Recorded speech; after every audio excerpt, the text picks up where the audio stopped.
Bonjour à tous et bienvenue. Il y a quelques jours, j'avais réalisé une vidéo autour des tenants et aboutissants du dossier Mbappé et du grand chambardement qui allait arriver au Paris Saint-Germain. Alors attachez votre ceinture puisque dans cette vidéo, on va expliquer la grande purge, les grandes purges qui vont arriver dans le club de la capitale et aussi toutes les bonnes nouvelles qui en découlent. Parce que oui, en effet, aujourd'hui, si on est fan du Paris Saint-Germain, on peut être très optimiste vu le nettoyage qui était nécessaire et qui va enfin s'effectuer.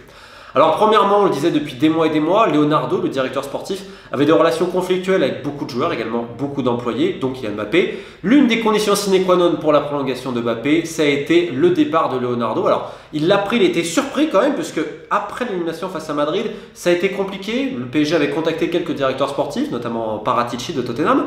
Et puis, il est allé au Qatar. Il a fait un numéro de Leonardo, c'est pas moi, c'est Pochettino, c'est ci, c'est là, fallait prendre Allegri, enfin bon, du Leonardo, et il s'en est senti renforcé, il fanfaronnait un petit peu d'ailleurs à la Factory, il essayait d'avancer sur certains dossiers, dont Paul Pogba, et finalement, il a été un peu pris de court, il a été débarqué juste après le dernier match face à Metz, avec son adjoint Angelo Castellazzi, qui ne faisait également pas du tout l'unanimité auprès de lui. Alors ça c'est le premier gros changement.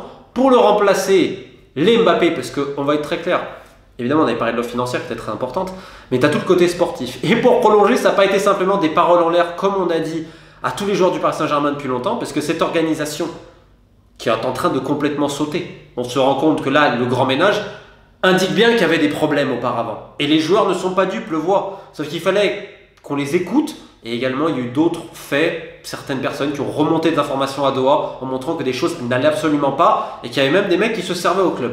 Donc à partir de là, l'une des conditions pour la prolongation de Mbappé, c'était des actes concrets, rapides. Et là, c'est tout en haut qu'on a donné les garanties, je le rappelle, vis-à-vis de l'émir et de tous les gens qui s'occupent de ce dossier-là. Donc, Luis Campos, choix d'Mbappé, qu'il avait connu à Monaco, etc., très très proche notamment du papa. Donc boum, c'est le premier point. Sauf qu'il y a un deuxième point très important. Donc l'arrivée de Campos pour chapeauter un peu le sportif, les arrivées, tout ça, repenser toute la cellule, dessiner un projet sportif. Campos, on pourra en faire une vidéo particulière, il y a quand même des zones d'ombre, son passage à Lille, certaines méthodes. Néanmoins, c'est l'un des mecs qui connaît le plus le football et le plus ses dossiers. Et c'est surtout quelqu'un qui fait travailler les recruteurs, ce qui était l'inverse du Paris Saint-Germain depuis que Leonardo, qui travaillait en solitaire avec Castellazzi. Là, on a de nouveau quelqu'un qui va normalement employer les recruteurs, donc c'est une bonne nouvelle pour cette cellule. Néanmoins, comme je le disais, il y a un deuxième point noté, c'est que pour vendre les joueurs, qui était le véritable point faible de Leonardo, et tout son héritage va s'accompagner, c'est-à-dire qu'il va falloir faire une cure de dégraissage. Néanmoins, comment tu fais vu les salaires donnés à certains éléments? Parce qu'il y a une liste de joueurs qui sont entre guillemets indésirables. On parlera de Neymar tout à l'heure, mais Paredes, Icardi, Draxler, Kurzawa, Herrera. On va chercher évidemment des potes de sortie, ce ne sont pas les seuls, sauf que les salaires posent problème. Est-ce que le Paris Saint-Germain va être obligé de faire comme l'an dernier, c'est-à-dire que Sarabia et Rincon ont été prêtés, mais le club en prenait toujours une partie du salaire? C'est une bonne question. Néanmoins, pour ces dossiers-là, le Paris Saint-Germain va appeler Antero Henrique, qui travaille déjà, qui avait travaillé également sur le dossier Mbappé. On en parlait dans la dernière vidéo, très proche des Mbappé. Il est le directeur du football de la Qatar Star League. Il a toujours continué à travailler malgré son départ du Paris Saint-Germain avec les décideurs qataris. Il est un peu au milieu de tout ça et donc c'est lui qui est notamment chargé aujourd'hui des ventes des joueurs du Paris Saint-Germain qui sont jugés indésirables puisqu'on veut refaire le vestiaire, on veut l'alléger de certains égos, on veut calmer certaines tensions. C'est vrai qu'il y en a eu un petit peu entre certains Français, d'autres Sud-Américains, les petits clans qui se passent aussi parce que les résultats n'ont pas été, voilà, cette année ont été décevants avec l'élimination en Ligue des Champions. C'est pas non plus la pétaudière comme dans d'autres vestiaires, je vous rassure. Mais il faut faire des changements clairs à ce niveau-là et donc des départs ont été demandés. Vis-à-vis de Neymar, parce que c'est très important, je l'avais expliqué il y a un petit moment, le Qatar souhaite s'en séparer, comme il l'avait déjà voulu s'en séparer il y a quelques années. Donc on est reparti, sauf que là, ils veulent vraiment trouver une porte de sortie. Donc j'en avais parlé il y a quelques mois, maintenant l'information sort davantage. L'idée, encore une fois, je vous dis, c'est on va remettre de la discipline. Il y a aussi vis-à-vis du papa, des fois ils en ont un petit peu marre de certaines demandes. Donc, bon. En tout cas, aujourd'hui, Neymar, ils veulent le faire partir, quid? Qui pourra prendre en charge son salaire? Enfin, ça, ce sont aussi de véritables questions. Donc vis-à-vis du plan sportif, on est d'accord. Sauf qu'évidemment, ça va s'accompagner du coach. Mauricio Pochettino va partir, alors quand? Je ne sais pas trop. Et là, c'est un dossier important. Le Qatar a proposé beaucoup à Zinedine Zidane, mais vraiment énormément. Ils veulent à tout prix le faire venir, etc. Aucune idée s'il accepte ou pas. Sauf qu'il travaille également sur des plans B. Alors là où l'émir personnellement est dégoûté, c'est qu'ils se sont dit, on avait Xavi chez nous au Qatar, et aujourd'hui, la Barcelone, on ne peut plus l'avoir. Donc, ils ont les boules. À ce niveau-là, ils ont vraiment les boules. Xavi, ça aurait été la solution idéale. Et rappelez-vous, j'ai quelqu'un de très bien renseigné, qui travaille avec eux, qui m'a toujours dit, un jour Xavi entraînera le Paris Saint-Germain. Je ne sais pas quand, mais un jour, oui. Très possible. Là, forcément, il a Barcelone, donc ce n'est pas possible. Le PSG et l'émir adorent Jürgen Klopp, évidemment, ce n'est pas possible non plus. Donc là, il n'y a pas vraiment de disponibilité. Si Zidane refuse, quid? Donc, une liste a été dressée, il y a quelques profils assez jeunes. On peut retrouver Thiago Motta, on peut retrouver Ruben Amorim de Sporting, qui est d'ailleurs un lien de parenté avec Antero Henrique, je crois que c'est son gendre. Conceição également de Porto. Certains avaient soufflé le nom de De Zerbi, qui est au Shakhtar, mais non, visiblement, ça ne prendra pas le cut. Sauf qu'en fait, tous ces profils-là, eh ben, c'est un choix par défaut. Parce qu'il y a toujours un truc. Par exemple, sur Conceição, on aime bien son côté, voilà, il va ramener un peu de discipline et tout, mais le style de jeu, ça plaît peut-être pas trop forcément. Motta, on va se lui trouver un petit truc. Amorim, on dit peut-être qu'il n'est pas assez expérimenté et tout. En tout cas, si Zidane refuse, comme je vous dis, il y a une très grosse offre, il y a plusieurs idées déjà qui travaillent, mais l'idée, ça va être de permettre au coach d'être coach et de ne pas avoir de court-circuit. C'était le problème du PSG pendant des années, les joueurs qui appellent Nasser, Nasser qui dit oui, etc. et qui sapent l'autorité du coach. Là, on dit que c'est fini parce que la cour de récréation est finie. L'information la plus importante de tout ça, c'est qu'il y a un audit. Et ça avait déjà un peu commencé. Il y avait eu des entretiens individuels. Ça, c'est au niveau des salariés, à la factory, etc. Mais là, ça a été demandé plus haut, ça a été demandé directement par l'émir Qatar. Leurs gars, eux, vont checker tout. Tout. Parce que maintenant, les rapports donnés, notamment par, je crois, l'auditeur du PSG, maintenant c'est M. Najib, qui est quelqu'un de la garde rapprochée de Nasser, ça suffit plus. Parce qu'on s'est rendu compte de pas mal de choses à Doha. On s'est rendu compte que le club, il tournait pas forcément rond et qu'il y en a beaucoup qui se servaient. Donc là, tout le monde flippe. C'est notamment dans la cour de Nasser, c'est la panique. Parce qu'il y en a beaucoup, et ça ne m'amusait pas de le dire depuis des années, qui se servaient du PSG au lieu de le servir. Au lieu de prendre leur salaire normalement, non, en voulant gratter le pouvoir et tout. Et là, ça a très très peur. Parce que là, ça vient pas des petits... Non. Je rappelle qu'au Qatar, le ministre des Finances, il a été embastillé. Le procureur de Doha, il a été embastillé. Et là, quelqu'un qui était dans le comité d'organisation de Coupe du Monde 2022, très proche de l'émir, a été embastillé également. C'est-à-dire que quand ils se rendent compte qu'ils se font avoir, ils n'ont pas de problème à ce que les mecs terminent au trou. Ce qui est normal et ce qui devrait être la norme dans tous les États. Ce serait bien qu'un jour en France, on fasse la même chose pour les élus qui tapent dans la caisse d'ailleurs, qu'ils soient du foot ou en politique. Donc tout le monde a peur. Et, donc ça c'est la très bonne nouvelle, c'est que tout le monde est au garde à vous. Là, je vous assure, les prochains mois où ça va continuer dans ce domaine-là, tout le monde va être au carreau, hein, dans tous les secteurs, hein, parce qu'on ne veut plus se faire choper. C'est fini le Club Med. Parce qu'en haut, ils ont décidé, ils ont vu. Je ne sais pas ce que Kylian Mbappé a dit exactement aux décideurs, mais en tout cas, ils ont vu qu'il s'était fait avoir depuis un moment et qu'ils ne peuvent pas avoir confiance dans les gens qui leur ont remonté l'information. Ce qui est à noter également, c'est que le choix de Leonardo, c'était l'émir qui l'avait fait revenir contre l'avis de tout le monde. Notamment de Nasser El-Khelaifi qui a toujours eu des rapports très conflictuels avec lui. Et notamment parce que Leonardo a un accès direct à l'émir. Donc là, vous avez l'émir qui se déjuge.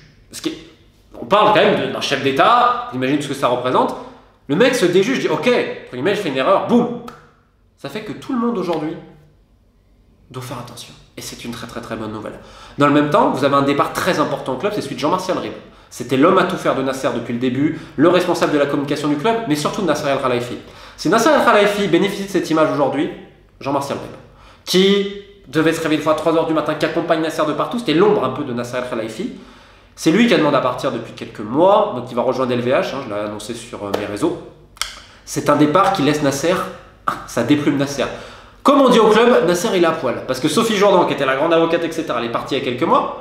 Tu as son intendant à tout faire, Hicham Karmouzi, qui était parti il y a quelques temps. Maintenant Jean-Martial Ribes. Et un autre de ces hommes à tout faire qui s'appelle Bob Bessedic. Attention. Alors je sais qu'il déteste qu'on parle de lui, etc. Mais il avait un rôle quand même important, notamment dans le family care, vis-à-vis du VIP, vis-à-vis de la sécurité des joueurs. C'était également un homme à tout faire, qu'on appelait à toute heure, qui parle plusieurs langues, etc. Qui est devenu très proche de certains joueurs. Hein, qui, comme je dis, des fois c'est pas facile parce qu'on l'a essoré comme un citron. Il n'a pas compté ses heures, vraiment pas. Sauf qu'évidemment, les frères Bessedic, hein, j'avais déjà expliqué dans certaines vidéos, certaines choses et tout. Là on commence à regarder aussi ce qui se passe de plus près. Alors, à leur décharge, le système Nasser fait que je t'essore, je t'appelle à toute heure, etc. Je te demande tout. Ce système-là, il est en train aussi de s'arrêter. C'est un jour énorme pour le Paris Saint-Germain. Et le départ de Jean-Martial Ribes, qui était très mal vu par beaucoup d'employés, etc., pour son côté d'ingérence et tout, mais à qui Nasser doit énormément, il faut quand même le rappeler. Pour Nasser, c'est terrible. Évidemment, il y a des discussions pour trouver un remplaçant. Pour le Paris Saint-Germain, ça va apaiser beaucoup de tensions. C'est comme vous avez de Leonardo. C'est là, d'un coup, tu avais plein de tensions. Là, tu vas partir pour un nouveau coach. Ok. Peut-être que c'est pas le coach que tu voulais au début, surtout si Zidane finalement refuse, etc. Ok. Mais le coach, il va pouvoir coacher.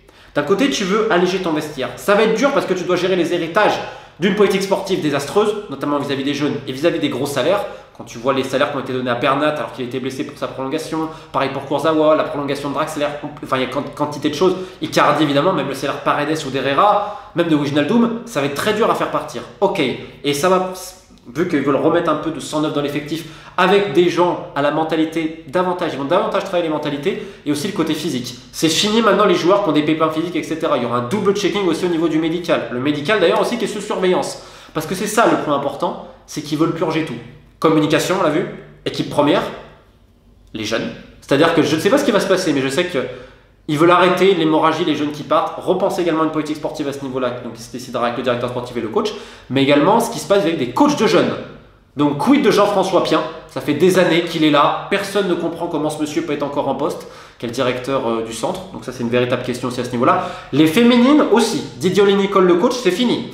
Et d'ailleurs, quand ça va être fini, j'attendrai sans doute la fin de saison pour expliquer ce qui s'est passé, parce qu'il y a quand même eu dans la section féminine une histoire d'harcèlement sur mineurs qui était quand même bien dégueulasse, et notamment les répercussions également au niveau moral.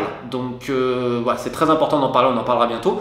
Ulrich Ramé, quid, les joueuses n'en peuvent plus, et beaucoup ne comprennent pas, puisque là, donc on essaie de prolonger les meilleures joueuses du Paris Saint-Germain, notamment Marie-Antoinette Katoto, la buteuse. Et quand les joueuses apprennent que Ulrich Ramé, qui vient de Bordeaux, est intéressé par des joueuses de Bordeaux, tu te dis, mais attends, on veut gagner avec des champions. Évidemment, total respect pour les joueuses de Bordeaux, mais c'est ça dont tu as vraiment besoin, parce que ce n'est pas une solution de facilité. Il y a évidemment toute la position qu'il a pris en faveur de Kaira Amraoui. Pareil, ça fait beaucoup jaser. Pareil pour Sophie Perrichon. Donc, il y a beaucoup de tension à ce niveau-là. Didier Nicole, c'est sûr, c'est fini. Quid d'Ulrich Ramé, là, c'est une excellente question. Et comme je vous dis, à tous les niveaux du club. Donc, même au médical, même dans l'intendance, ils vont devoir faire attention vis-à-vis du vol de matériel, vis-à-vis des maillots signés, etc., qui apparaissent ici et là. Il y aura beaucoup de choses. La récréation, elle est finie. Donc là, en fait, ce qui est en train de se passer, c'est que le Paris Saint-Germain, à Doha, ils ont enfin pris en compte tout ce qui se passait, les doléances, parce que je ne sais pas ce que Kylian Mbappé a dit, et je sais qu'il y a d'autres personnes aussi qui ont appuyé. Là, dans la vignette, vous voyez un gars, Khalifa Khamis. Khalifa Khamis, c'est la personne qui gère le club d'Al Dwail au Qatar, qui est le club de l'Émir.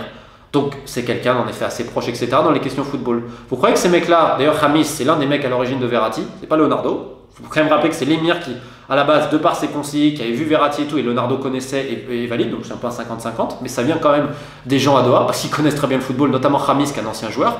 Ces mecs-là, ils savent ce qui se passe. Ils voient très bien les problèmes. Donc à un moment donné, tu as des messages qui remontent et tout, c'est sûr que ça prend du temps. Mais les mecs ont vu qu'il y avait un gros problème. Donc tout ce que j'ai dit depuis des années, en disant une chose simple, faites un audit du club, et à la fin, vous verrez si j'ai menti. Vous verrez si en fait, il y a plein de gens qui se servaient du Paris Saint-Germain au lieu de le servir. Parce que c'est ça malheureusement, comme dans plein de clubs de foot et plein de sélections. On pourrait penser à la République démocratique du Congo, c'est une expression que j'avais dit, au Gabon. On pourrait même penser à la Fédération française de football, ce qui se passe à Niort, à Valenciennes, à Nîmes, à Nancy, à Bordeaux. Malheureusement, les exemples dans le football, ils sont légion. Et je voulais terminer cette vidéo par une chose, parce que souvent, en effet, j'ai pointé des lumières rouges vis-à-vis du Paris Saint-Germain, de son fonctionnement interne. Pareil pour Bordeaux, ce qui m'avait valu plein d'insultes, etc. lors des 2 rachats successifs de Bordeaux. J'ai fait pareil à Valenciennes, à Nîmes, dans des fédérations. Enfin bref, je fais un peu de partout dans le monde du foot. Ça m'amuse pas, hein. Ça m'amuse pas de dire quand quelque chose va mal. Au contraire, parce qu'à part des ennuis, des insultes, des problèmes, du cyberharcèlement, moi je ne gagne rien absolument avec ça. Je préfère dire quelque chose de bien. Sauf que je ne veux pas prendre les gens pour des imbéciles en leur disant ce qu'ils ont envie d'entendre. On est là pour essayer. Suite à la confrontation entre le Real et le Paris Saint-Germain, j'avais été interrogé par une télé ou une radio espagnole, j'ai un doute, et on m'a posé une question. Si tu dois parier, j'aurais le droit de dire bien, si tu dois parier, c'est quoi la tendance en gros? Est-ce qu'à la fin de saison, cette personne, elle reste ou elle reste pas au Paris Saint-Germain? Donc si tu dois parier, c'est quoi la tendance à l'époque? Alors, je me suis rendu compte qu'en plein ont repris, évidemment, non, j'ai dit qu'il partait. C'était des tendances vis-à-vis de Paris. C'est des questions à la con, mais bon, j'avais voulu faire plaisir à j'ai dit ok. Et donc j'avais dit que Leonardo, Pochettino, Mbappé et Nasser, la tendance était non, il devait pas rester. Donc je vais m'expliquer pourquoi. Vis-à-vis de Mbappé, c'est simple, c'est que, on l'a dit dans la vidéo, il y a eu un jeu de dupes, etc. Et dans le même temps, sa décision, il l'a pris que jeudi. Donc tous ceux qui le disaient avant, c'était des interprétations vis-à-vis des différentes sources que tu pouvais avoir. Donc on en a parlé longuement, donc j'ai pas besoin de revenir à ce niveau-là. Et vis-à-vis de Nasser El Khelaifi, pourquoi je disais ça? Vu les éléments que j'avais en main, et que je maintiens encore d'ailleurs. Sans doute après la Coupe du Monde ou autre, mais on est plus proche de la fin que du début. Alors tout simplement, et c'est la première fois que je l'annonce comme ça, normalement j'avais toujours dit attention, il est un peu en danger, etc., ce qui était vrai, mais là c'était différent. C'est que ça venait du propre Nasser, qui, après plusieurs conversations avec plusieurs personnes, a dit qu'il n'en pouvait plus. Qu'il n'en pouvait plus. Que lui, il était en gros essoré comme un citron, qu'il n'en pouvait plus, qu'il espérait que c'était la fin et tout ça.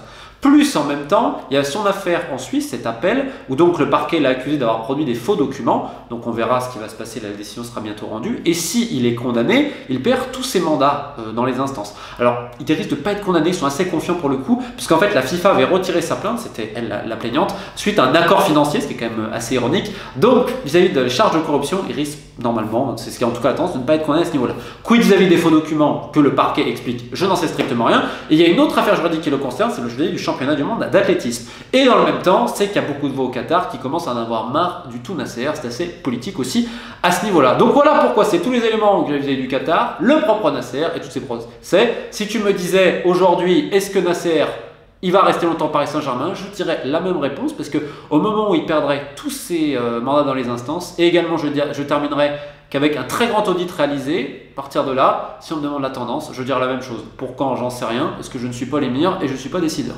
Mais voilà, je voulais préciser à ce niveau-là. Bref, merci à tous pour l'écoute, bonne chance au Paris Saint-Germain. Et là, pour le coup, je pense qu'en effet, les fans vont pouvoir enfin avoir ce qu'ils attendent depuis longtemps, Dream Bigger.